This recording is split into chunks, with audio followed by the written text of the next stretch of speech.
Hi everyone and welcome back to Online Storytime. It's Mr. F here and we are continuing to read Charlie and the Chocolate Factory by Roald Dahl.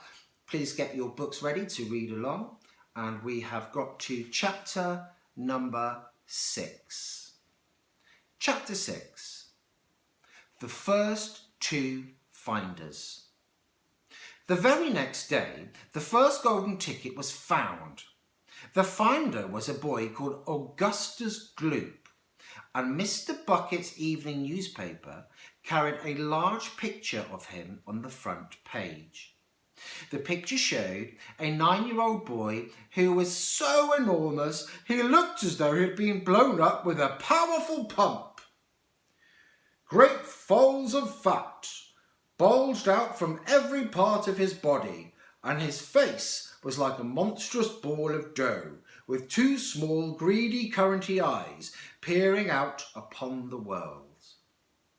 The town in which Mr. Augustus Gloop lived, the newspaper said, had gone wild with excitement, as you can imagine. Flags were flying from all the windows, children had been given a holiday from school, and a parade was being organised in honour of the famous youth. I just knew Augustus would find a golden ticket, his mother had told the newspaper men. He eats so many bars of chocolate today that it was almost impossible for him not to find one. Ha ha ha! Eating is his hobby, you know. That's all he's interested in. But still, that's better than being a hooligan and shouting off zip guns and things like that in his spare time, isn't it?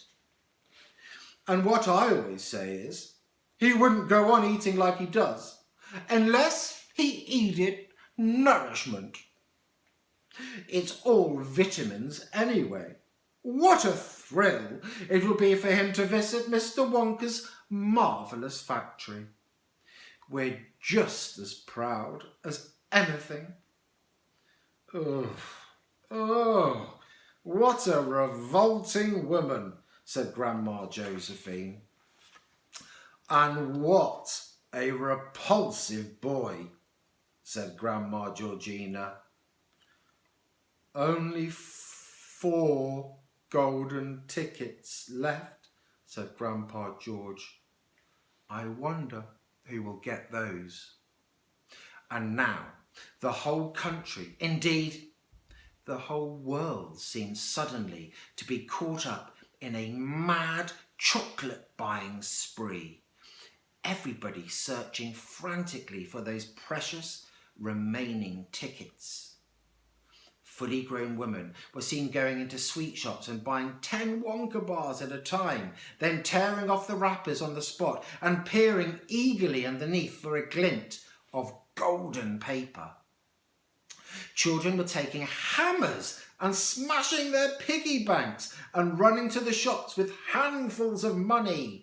In one city, a famous gangster robbed a bank of £1,000, which was a lot when this book was written, and spelt the whole lot on Wonka bars.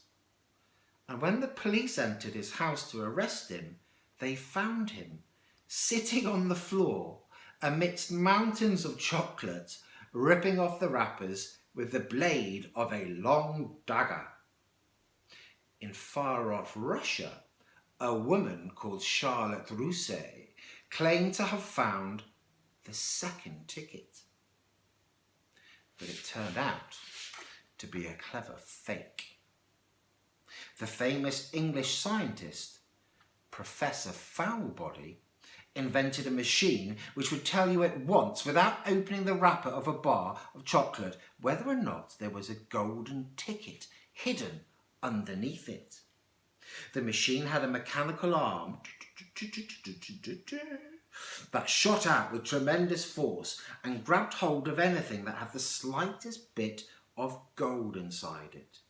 And for a moment, just for a moment, it looked like the answer to everything. But unfortunately, whilst the professor was showing off the machine to the public at the sweet counter of a large department store, the mechanical arm shot out and made a grab for the gold filling in the back tooth of a duchess who was standing near by. There was an ugly scene, and the machine was smashed by the crowd. Suddenly, on the day before Charlie Bucket's birthday, the newspapers announced that the second golden ticket had been found. The lucky person was a small girl called Veruca Salt, who lived with her rich parents in a great city far away. Once again, Mr. Bucket's evening newspaper carried a big picture. So this is Augustus Gloop.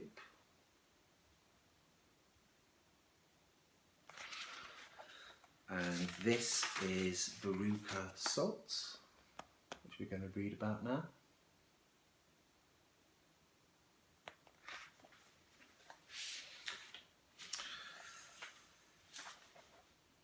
Mr. Bucket's evening newspaper carried a big picture of the finder.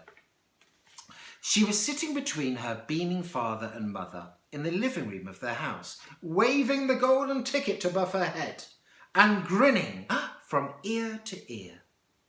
Veruca's father, Mr. Salt, had eagerly explained to the newspapermen exactly how the ticket was found. You see, boys, he said, as soon as my little girl told me that she simply had to have one of those golden tickets, I went out into the town and I started buying up all the Wonka bars. I could lay my hands on thousands of them.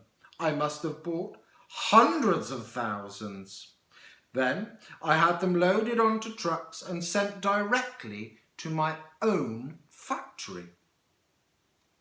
I'm in the peanut business, you see, and I've got about 100 women working for me over at my place, shelling peanuts for roasting and for salting. That's what they do all day long, those women. They sit there shelling peanuts.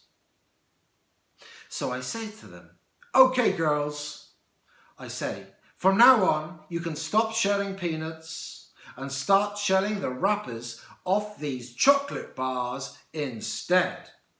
And they did. I had every worker in the place yanking the paper off those bars of chocolate full speed ahead from morning all the way through till night. But 3 days went by and we had no luck. Oh, it was terrible.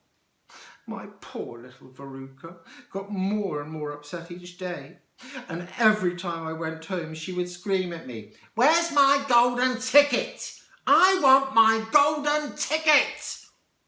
And she would lie for hours on the floor, kicking and yelling in the most disturbing way. Well, I just hated to see my little girl feeling so unhappy like that, so I vowed I would keep up the search until I got her what she wanted. Then, suddenly, ellipsis, on the evening of the 4th day, one of my women workers yelled, "I've got it!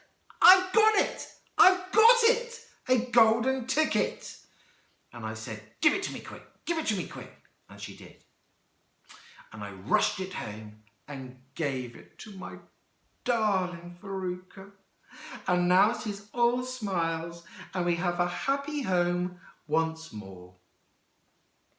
"That's even worse than the fat boy," said Grandma Josephine. "She needs a really good telling off," said Grandma Georgina. "I don't think the girl's father played it quite fair, Grandpa, do you?" Charlie murmured.